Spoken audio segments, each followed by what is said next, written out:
সিঙ্গাপুরে উন্নত চিকিৎসাধীন রয়েছে গুলিবদ্ধ ইনকিলাব মঞ্চের মুখপাত্র ও ঢাকা ৮ আসনের সম্ভাব্য স্বতন্ত্র প্রার্থী শরীফ ওসমান বিন হাদি। বর্তমানে তিনি চিকিৎসকদের নিবিড় পর্যবেক্ষণে আছেন। সংগঠন ইনকিলাব মঞ্চ জানিয়েছে, প্রাথমিক পরীক্ষা নিরীক্ষার পর তার শারীরিক অবস্থা কিছুটা অবনতি হলেও পরবর্তীতে তা স্থিতিশীল হয়েছে। তবে চিকিৎসকদের মতে তার চিকিৎসার জন্য আরও একটি অস্ত্রোপচার প্রয়োজন হলেও এই মুহূর্তে অপারেশনের জন্য উপযোগী নয় তার শরীর। বুধবার ইনকিলাব মঞ্চের ফেসবুক পেজে দেওয়া এক বিবৃতিতে জানানো হয়, অস্ত্রোপচারের আগে রোগীর শরীর অবস্থা সম্পূর্ণভাবে স্থিতিশীল করা জরুরি।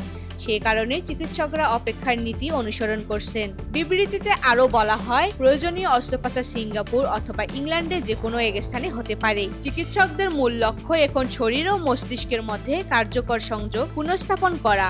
বর্তমানে মস্তিষ্ক ছাড়া শরীরের অন্যান্য অঙ্গ প্রত্যঙ্গ সক্রিয় রয়েছে বলে জানানো হয়েছে। এই কঠিন সময় শরীফ ওসমান বিন হাদির দ্রুত সুস্থতার জন্য দেশবাসীর কাছে বিশেষ দোয়ার আহ্বান জানিয়েছে তার পরিবার। উল্লেখ্য, গত শুক্রবার দুপুরে রাজধানীর পল্টন এলাকায় দুর্বৃত্তদের গুলিতে আহত হন শরীফ ওসমান বিন হাদি। প্রথমে তাকে ঢাকা মেডিকেল কলেজ হাসপাতালে নেওয়া হয়, পরে অবস্থার অবনতি হলে তাকে রাজধানীর এভারকেয়ার হাসপাতালে স্থানান্তর করা হয়।